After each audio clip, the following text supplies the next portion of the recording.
Well, hello everyone, and my name is Pamela Noury. I am one of the senior expedition leaders for Noble Caledonia, and we have with us on this interview, calling from Canada, is Jane Wilson. Now, while we're all staying safe and staying home during our lockdown, we decided to keep ourselves out of trouble and also you guys at home also waiting for the cruises to open up again and talk a little bit about some of our favorite itineraries. Now, Jane here, she has been working at Noble for, in fact, I think my very first cruise 12 years ago, and I was a little rookie, wet behind the ears. Jane was the expedition leader, so she's been EL for a long, long time. And she was also based in Macquarie, which is the Australian sub-Antarctic island, as the field biologist doing penguins and seabirds. So we're very, very lucky to count Jane with all her experience as part of the Noble team. And also, she leads many of our expeditions down to the Antarctic, which is what we wanted to talk to you about today. Hey, Jane. Hi, Pam. How you doing? Yeah, good. Slowly getting used to this being at home routine. Lots of time to think about these great destinations. Yeah, absolutely. And I think it's just quite nice as well to engage with guests in this way. I know so many of them will recognize you from various voyages all around the world. I have to say, I think you've done pretty much every itinerary that we could do. Certainly have been around, and I feel very lucky for that. We've had some incredible experiences all around the world. Yeah. So I mean, you and I, we do the expedition types of cruises. We're not doing too much of the destination stuff. And as far as expedition goes, which we define as when we use zodiacs, Antarctic is probably the ultimate expedition destination. Absolutely. And of course, what an expedition cruise is all about is being on a small ship where you can have maximum flexibility with our Zodiac craft to take advantage of weather or wildlife. And of course, Antarctica is the most remote destination for expedition cruising. And so it really is the ultimate as far as the expedition experience goes. Yeah, and it just brings in all those ideas that you really need to be flexible and take advantage of things at the last minute. There's no docking. Everything happens by Zodiac. So it's quite intrepid, and I think that's where expedition cruising more or less began. Exactly. It's the heart and soul. It began in 1970 and it's gone from strength to strength. And the good thing about Noble Caledonia, they've stuck with the most successful formula, and that's, of course, a relatively small number of guests. So we've got always 100 or less, and that means we can manage things easily ashore. It means guests get the maximum time and the best experience because we can change plans pretty quickly with that number of guests on board. Yeah, that's right. And what, Jane, you're talking about is we're members of IATA, which is the International Association of Antarctic Tour Operators. And almost all the operators down there are members. And one of the rules that we all came up with a long time ago is not to have more than 100 people ashore at any one time. And so the crux being that we have 100 passenger vessels, which we're one of the few left at the moment with these small ships, is that we can have everyone ashore at the same time for the whole morning. We don't have to do rotations and things like that, which is really a bonus. Absolutely. And the experience, as you say, is intrepid. It's rugged. The weather can be wild and woolly, and it really is something special. We rarely see other people. We might pass another ship at some stage, and occasionally we might visit a scientific research station, but we're pretty well on our own, and it's all about us squeezing the most out of whatever happens down there, whether it's wildlife experiences, weather, and of course we've got that long daylight in the middle of summer, so we can go ashore at any time if that's what is deemed the best thing to do to give people the best experience. And then we come back to the luxurious sky ships such as the Island Sky. So we're operating from this wonderful comfort level on board, so nice and luxurious, very comfortable, and then we go off for our big adventures. Yeah. So I'm sure just like you, when you're traveling in all the other parts of the world, conversations come up about, where people, where they ask you, where would you like to go? And, among my big favorites, apart from the Indian Ocean, is always Antarctic. So it sort of comes up at the dinner table quite often with guests around the world. But the main trepidation I think people have about Antarctica, they ask about, is two things: the cold and the seasickness. and they're worried, or their partner, the husband or wife doesn't like the cold, or they're, worried about being seasick. So you want to talk a little bit to that? Oh, yeah, well, certainly. Well, most of the Antarctic tourism goes from the most southern gateway port of I'm going to bring up Ushuaia the at map bottom there, of. hey, Jane. Excellent. That'll show the sea passages too, Pam.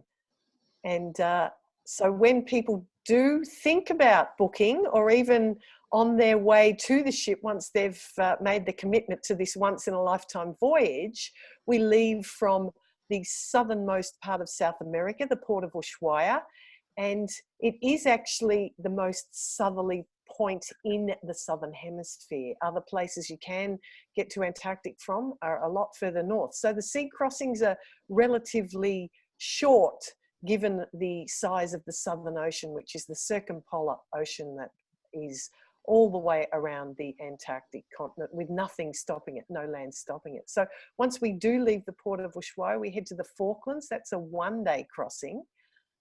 And that usually, because we're heading generally in an easterly direction, the weather's behind us. The prevailing conditions come from the west, and the swell can be anything from a few feet to 30 or 40 feet. Generally, it's about 10 to 12 feet. So if it is behind us, you tend not to feel the effects. But before you actually experience this, I think it's the trepidation and the anticipation that sometimes worries people a little bit, as you say. Yeah. So preparation for seasickness, you can certainly talk to your doctor. You can talk to other people who have maybe done this voyage. They can give you some sense of what it's all about. And then, of course, your crew and your staff will look after you. Often people do get a little bit seasick, usually nothing terribly dramatic. And within 24 hours, people have usually found their sea legs. So yeah. I think the real advice is to just brave your fear a little bit and realize it's probably going to be no problem at all, like most people who go to Antarctica. Also, once you do get through the sea crossing, wherever we land or go ashore, you are in the lee and the protection of many islands and landforms. So it means that actually where we're at the places that you want to be nice and healthy and feeling good, you usually not experience any seasickness whatsoever. So it's really just for those ocean crossings. And once so Jane, this next big crossing here over to South Georgia, that's one of the bigger crossings. And as you said, it's kind of still sort of with the prevailing weather. But this crossing is a very big, exciting part of the journey because of the Antarctic convergence. So it's not like one of those tropical crossings where sometimes you see absolutely nothing for 2 days. These are very, very lively, ocean-rich and wildlife-rich crossings. Oh, very much so. And you're exactly right, Pam. From the Falklands to the South Georgia, you cross this magical biological line called the convergence, which is where the colder water from Antarctica mixes with the temperate water further north in the Atlantic. And that's where the productivity is, especially with the longer daylight hours. There's lots of phytoplankton and zooplankton. And of course, that's why all the wildlife flocks there in the summertime to take advantage of this productivity. So again, going from west to east means it is still generally behind you if the weather's coming from the west, which that is the prevailing condition, but you are a bit more exposed. I think you can see you're a bit more open to that gap between the Antarctic Peninsula being the northernmost point on Antarctica and the southernmost part of South America. So you're a bit more exposed, you feel more swell, and usually you would definitely feel the effects if you haven't already from Ushuaia to Stanley. Yeah. And Jane, I don't know about you, but in the seasons that I've worked down there, it's not always so pronounced, but sometimes crossing the convergence is really, really dramatic and quite exciting. We've had times where you literally, as that sea temperature is dropping, you hit this fog bank and you're just sailing through. It feels like you're going into another world. Other times, especially when it's calm, you can sort of see this big current line in the water. But either which way, once you cross over that line, you feel it's colder. You're going to start to maybe be looking out for icebergs, and all the wildlife's going to change. So it's such an exciting part of the journey, certainly. Now, this next crossing is, I would say, one of the harder ones where you're slightly going into the prevailing weather, but you've got to do it to get down into the peninsula. Exactly. And again, as you say, you've suddenly come into Antarctic waters. So that means you're starting to see more Antarctic wildlife. So it is all part of the adventure, and it really gives you a sense of what the Southern Ocean's all about. And again, you just go with it. You know you're in good hands. If you need the doctor's there for good advice. But by the time you get to this last crossing, most people have found their sea legs. So usually people are pretty comfortable. They know what to expect. And of course, we'll always give them weather updates, and Captain will also update if there is any patch of rough weather that we have to cross. So yes, it's all part of it, but it really gives you some appreciation of what Antarctica and the subantarctic's all about. In fact, if you don't experience this, I don't really think you get the real feel for the wildlife and the environment that that is out there in the Southern Ocean and subantarctic. Yeah. And Jane, we can never complain too much when we do this particular crossing from South Georgia over to Elephant Island, because of course that's the journey that Shackleton and his men did in an open, basically rowing type of sailing boat. So we always feel a little bit more privileged that we get to do it on a lovely ship. But speaking of that, we do call this voyage the Wake of Shackleton sometimes. And that is because it ties so closely into the incredible voyages that Shackleton did just more than 100 years ago today now. So it's well worth in people's pre-reading before they come to the trip. Obviously, our lecturers are going to talk about it on board as well, but it is well worth getting hold of one of the many wonderful novels of the Shackleton journey for our particular voyages down here. Oh, very much so, Pam. And that's the history of Antarctic exploration. It's relatively young. It was the heroic era that you're talking about, which is just over 100 years ago, with Scott, Mawson, Shackleton, and of course Shackleton's epic voyage, where he didn't lose one expedition member over that extended period, where some of his men were camped on Elephant Island. And as you say, they made the voyage the other direction than we do, so at least the weather was pushing them, but nevertheless in big seas in an open lifeboat essentially, and then they had to walk across South Georgia to the whaling station of Stromness, where they then managed to get their first stage of help. But it wasn't for several months later, until a few months later, that they actually could charter a vessel from Punta Arenas to go back to Elephant Island. So it's an incredible story of survival in the world's most harshest environment. So definitely worth a bit of pre-reading. It does give you some sense of what it's all about. In fact, reading such a novel while you're on this route even gives you more, or you almost feel like you're reliving it, but of course from the very comfortable and luxurious platform of our lovely little expedition vessels. Jane, I was well impressed by your on-tap little history blurb there.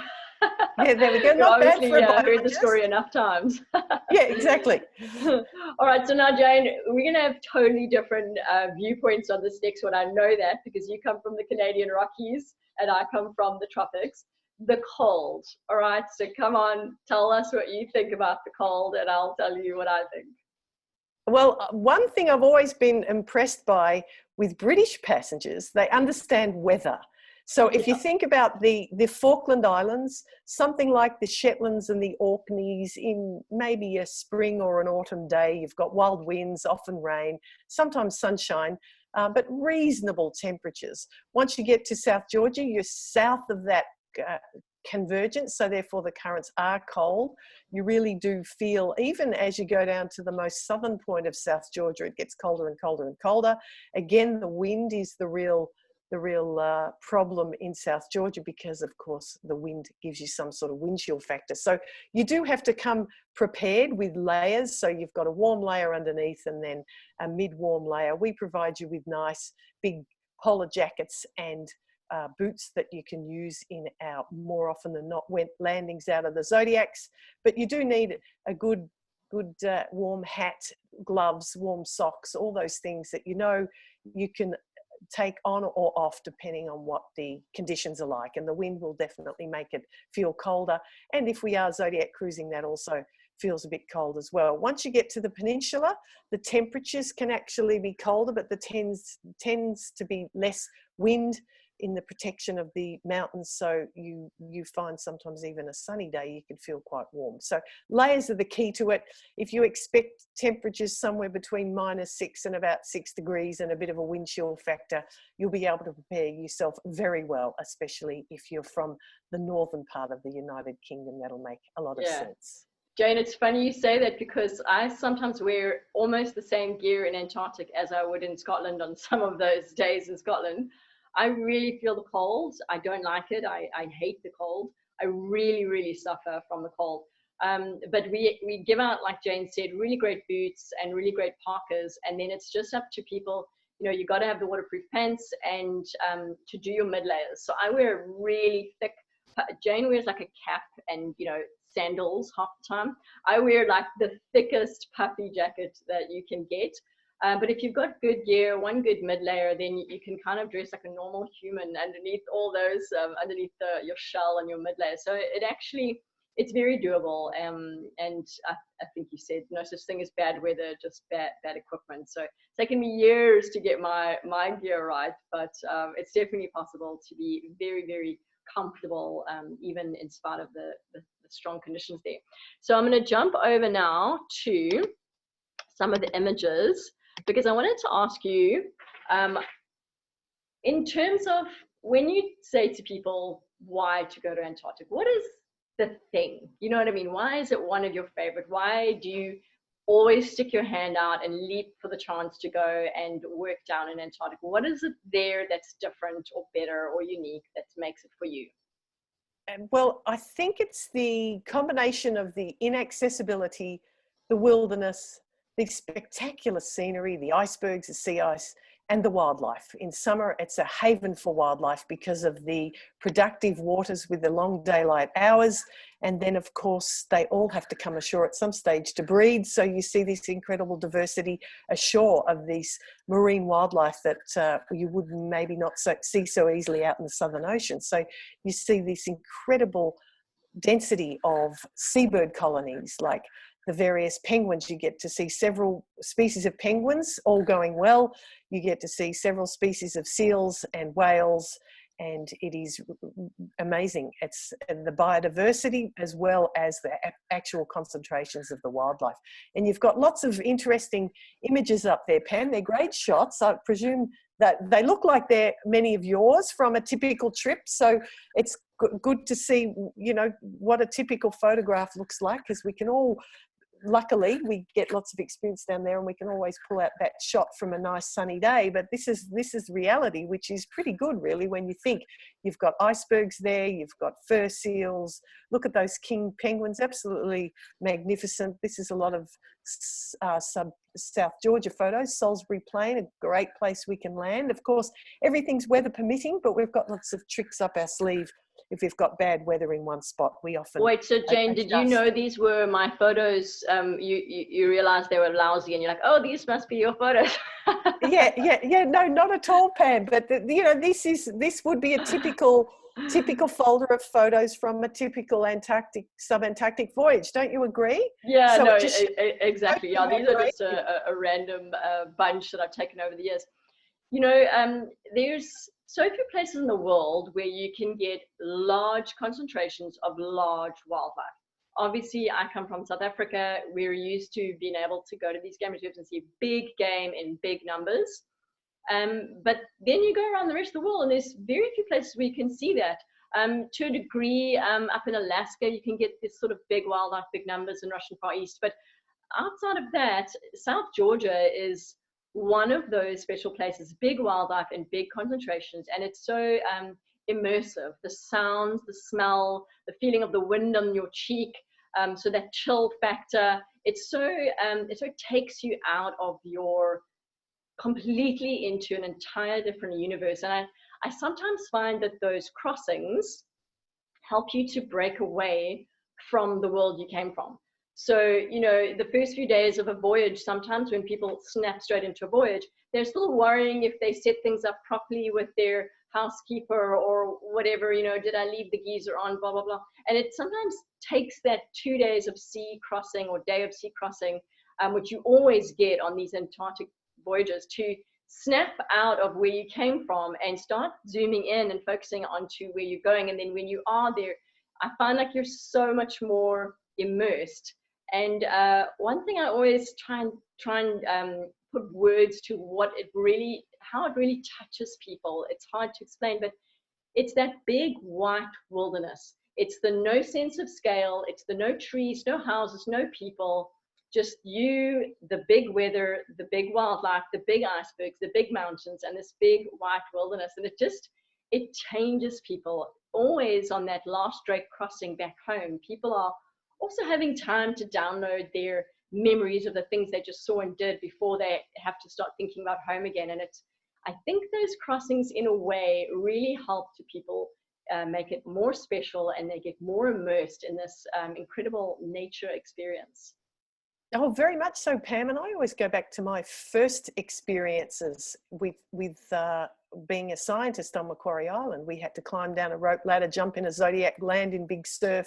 And I'll never forget my first impressions. It just blew me away. And I try to keep that in the front of my mind when I'm an expedition leader, so that I can manage things in a way that, as you say, people step through the experience rather than it being overload, because it can be overload. But if you enjoy the crossings and see the seabirds, and then suddenly realize you're coming into the place where they nest after seeing the place that they feed. And then last year, for example, our first activity was a zodiac cruise, so that everyone could get the sense of how extraordinary South Georgia was before we actually stepped ashore, because it is mind-blowing, as they say, and it's overwhelming at times. So you're exactly right. Each landing has a different lot of experiences, and it's a lot to digest. And on that trip home, you do find people are quite contemplative and reflective, and it does change people. It inspires people, and of course,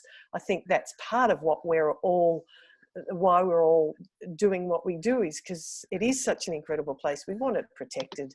And of course, Noble Caledonia is very good with their charitable trust, trying to support some of the conservation efforts in places like this, in particular, the sub-Antarctic island of South Georgia. So yes, it's definitely, I would say, the #1 expedition cruise. I mean, they're all wonderful and all different all around the world, but this is the best way to get to this part of the world, and it's the experience that is the most remote, where we generally come across no other people. So you're right, total immersion.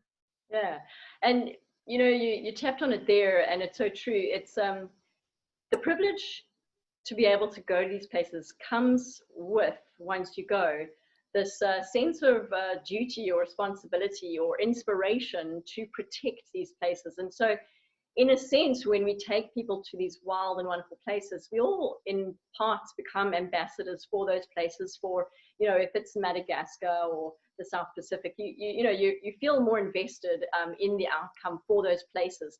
But nothing touches people, I think, quite as much as Antarctic. And people do, in a sense, become ambassadors for the preservation of wilderness in general, and Antarctic especially. So that is a kind of a nice end off, I think, for these sorts of voyages.